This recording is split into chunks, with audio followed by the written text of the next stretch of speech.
हौजिक मियामना उबिरिबसी चलिब सही सिगी एप्रिल था सिगी तांग 12 की अयुक्ता टेक्नोपल डिस्ट्रिक्ट की मची पीएस की मनुंग चनबा पेंजांग मनाक की गेंजांग खुन हारिब खुल असिदा कुकी मिलिटेंट सिंगना मैतै खुल ngakpasingda नोंमै कापसनदुना लंदारकपदगी मधुबु ngakthoknaba honabada कुकी मिलिटेंट सिंगी नोंमै मरु न पांदुना सोक्तुना हौजि हौजिक राज मेडिसिटी दा लायेंग सथरिबा अवाल डिस्ट्रिक्ट की हैरोक्तगी खुल ngakpa निंगथौजम जेम्स चही कुनमाथोय अपोकपोगी मिंगना अैगिदी इयाम्बनी निंगथौजम रजिब की अना लायेंगबदा हौजि हौजिक महाकी फिबम से यामना क्रिटिकल ओइसिलकपा अरुब फिबम लैसिलकपना मरम ओरगा मखाताना लायेंगनबगिदमक अवाब कया अमा मायोकनरे मसिगिदमकता ngasi channel sigi khuthangda miyamdagi karigumba humidity ground da imung sigi amadi jeff na loriba thodang asibu nuksibiduna amadi mahaki unsibu kannabagi-damakta angamba contribution kharadang tobiduna ijariba gp number sida mayamna mateng kharagadang angbirakduna james ki thawai amutang kanminasi haiba wafamadu thamjari James कुंबन हा मयाम अखोय मैतै सिंग मरक्ता same साधन लेरी cookie सिंगना lump हेलब सिंग से government ना लैंगाक नाथोक तकसु अखोय खुदिमंग ना नाथोक same सारेबा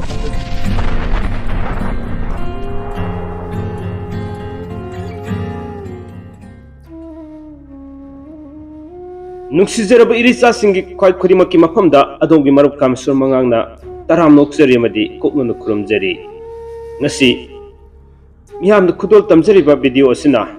मियामदगी करिगुम्बा खरदंग मतेंग लौजगे हायदना video सि उदुना लाक्सबनी लोइना ममांग दुसैना थमजखिबा होजिक मियामना उबिरिबसी अैगिदी इसानि पाथोई अैगी यामकी मसानि पानी चलिब सही सिगी एप्रिल थागी तांग 12 की अयुक्ता येकनबा कुकी मिलिटेंट सिंगना कापथोरप नोमै मरुद पांदुना हौजिक राज मेडिसिटी दा लायेंग पथाप सथरिबा अमदी महाकी हिरिल की सरुक्ता यामना थीना सोखिबा अदुना मरम ओरगा हौजिकसे मखाताना गवाहाटी दा पुबु याबगी फिल्म लाक्सिलकपा अमदी महाकी अनाबसे यामना क्रिटिकल ओइसिलकपना मरम ओरगा मखाताना लायेंग पथाप सथनबगी दमकता सोबु सेनफम अमा दरकार लेसिलकपा मसिना मरम ओरगा हौजिक लेकाइगी इमा इबेन सिंग क्यानसु लंबीदा चतओ क्यादगिसु जेम्स की दमक थवाई कन्नबगी दम हाइदुना अंगंबा donation क्यामसु अदुम हौजिक सथरी अदुगा ngasi video si yengbire haraga pijeriba gp number aigi gp number ni pk channel gi gp number ni miyamna angamba lufa amatang orso kapirakuna james ki thawai amutang kanminasi loinana adom gi ngamjaba lufa amatang pibirakuduna james ki thawai kanbisina imalebak kanbani haina khanminasi abu wafamchi thamjaraga miyamna ngasi तोंगान मफम क्यादगी अमदी तोंगान संस्थान क्यानसु James की हौजिक लायेंग पथाप सथरिब राज मेडिसिटी दा लाक्पिदुना मतेंग पांगबिरम क्यादसु channel सिगी माइकैदगी इमुंग मनुगी महुत सिंजरे हरगा थागसब फोंदोक्सरी अदुगा ngasi asi yamna thajadana mamangda channel sigsu yam toina chamina jaba sisian forum peace committee haduna manipur gi tongan mafam kayada लांथेंगनरिबा मफम क्यादा मदि असोपन नंगलबु क्यादा मतेंग पांगदुना लाखिबा सिसियान फोरम पीस कमिटी असिना ngasi एगी युमदा लाखपिदुना तानिपा जेम्स की अपोपा ममा मदि महाकी मपुदा ngamjaba lupa lising 15 dang kusinaramba masigidamuktasu सिसियान फोरम पीस कमिटी की सिसियान फोरम पीस कमिटी बो चैनल सिगी माइकैदगी अमदी इमुंग मनुगी महूत सिंजरगा हन्ना थागसब फोंदोक्सरी ngasi yamnu nuwaijabadi सिसियान फोरम पीस कमिटी ना सेल की तेंगबांग ओइना लिसिंग 15 पिबिरमबगी मथक्ता यामना फजरबा वाफम कयामसु मियामदा थंबिरमी हारिबा तेंगबांग सिगा मरी लेनना सिसियान फोरम पीस कमिटी की कन्वेनर अंगोमसा चिंखैना यामना फजरबो वाफम कयामसु थंबिरमी हाइरब वाफम करा मियामदा खुदोल तमजरी मियेंग तामिनसी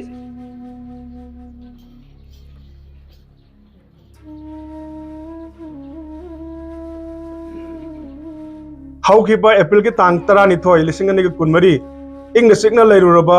मैतैना लान से लेप लोइरेना थाजना लेरुरबा मतमदुदा खंगहौदना कुकीना लंदारक्तुना अदुगुमलबा अखोइगी कुकीना लंदारकपदो ngaktokna honabada sobo thudang lawkhriba Ningthoujam James हाइबे इनाव असिना अखोइ मयांगि महूत सिंदला अखोइ मयांग सोक्तनाबा अदुगुमलबा लानफमददा ngayognabada asokpa nangbadagi हाइबा अदुगुमबा असोकपा नंगलबा इनाव असिगिदमक्ता अखोइ सिसियान फोरम पीस कमिटी की माइकैदगी लायंगदा मतेंग वननबा अंगम्बा सेन खरा पांगु लाक्सबनी हाइबा अखोइ खोंगसेदा सिदसु कंगलैपाक इरैसा कनबलुप की इसिनाव सिंगसु अंगम्बा सेल की मतेंग पीबीरई हाइबा proof सिंगसु proof अदुबसु अखोइ माइकै थागर फोंगदोकचरी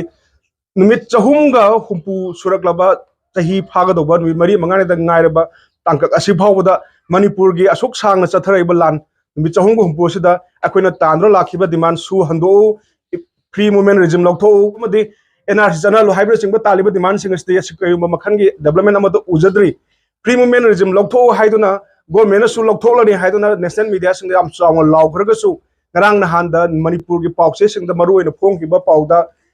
changlakliba tenopala changlakliba kuki sing asi free movement regime lokthokragadi natraga makhoina thingre hairgadi kram tongna changlaklibuno wahangi wahang ngatani lakadoriba numit kharasini kharani si phawda अखोइना तंगदु लेक्तान लेबा ngमोइदोरि ngasi अखोइगी लालिबो खोंचसिगी मनुंग चनसु मफम खरादा Manipur की तांक जग मफम खरादा cookie सिंगना लंदारक लाइबगी पाउसे अखोइ लंबी the थेंगजरै ताजरै असुक सांगना चथरक लानसे नासुंगदना चावरबा 1.2 billion लेबा India की population सिगी दमक्तरी election याम चावना सिनबा ngami active soldier lakh 33 हेना लेदुना पृथ्वीदा मपांगन मरी सुबा पांगन कलिबा इंडियन आर्मी असुक चावरबा लेबाक सिगी इलेक्शन पांथोकपदा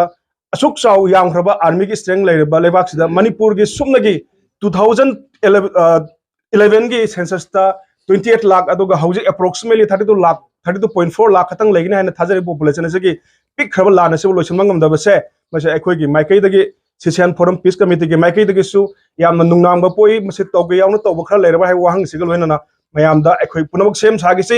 जेम्स कुंबन हा मयाम अखोइ मैतै सिंग मरक्ता सेम साधन लेरी कुकी सिंगना लम हेलबा सिंगसे गवर्नमेंट ना लैंगाक ना ngaktokतगसु अखोइ खुदिमंग ना ngaktokनबा सेम सारेबा पाउजेल समुसु मयाम थमजे लोसिलकपदा वाफम अमतंग नोलुकना थमजरी मदुदी पिजिरिबे जीपे नंबर सी चैनल असिमकी जीपे नंबर नि चैनल असिना मियामदगी जेम्स की दमक्ता तेंबांग लौजबा सिदा नुक्सिजरबा व्यूअर सिंग सब्सक्राइबर सिंग क्वाइ खुदिमकना ngamjaba magi ngamjaba lufa amatang warsu lufa taratang warsu jipe number sida kapirakuna James ki thawai kanminasi aba wafam bi thamjaraga adom na sel ki tengbang jipe number ta kapirakpa matamda